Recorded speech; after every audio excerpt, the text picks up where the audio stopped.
Please kindly click on the red subscribe button below this video and subscribe to our YouTube channel.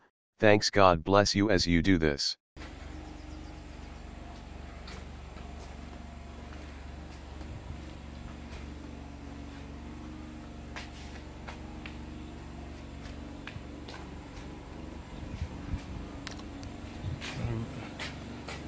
Live VIP.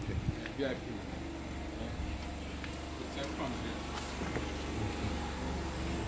Now, so I bet Benny. Original, he go original.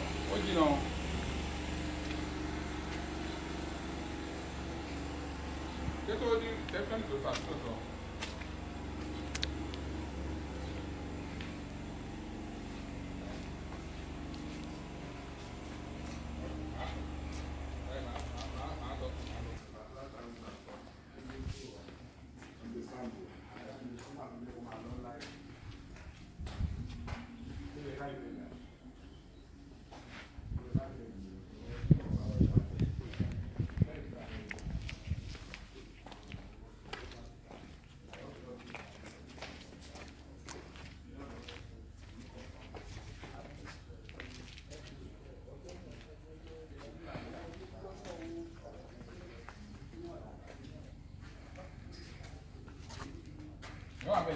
Okay.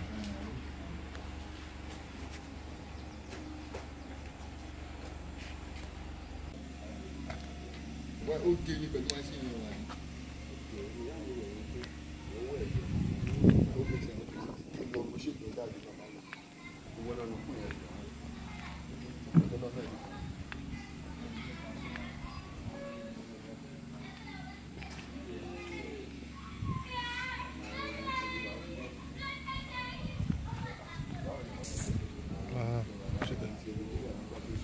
Okay.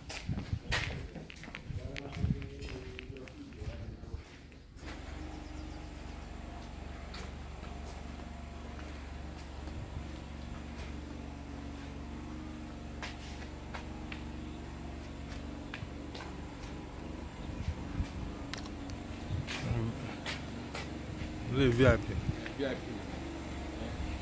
Yes, my name is Muka. I'm choosing this opportunity to tell all my fans all over the world. Please keep watching Gua TV and make sure you subscribe so that you can get better picture and better program. Watch it, stay tuned. Thanks.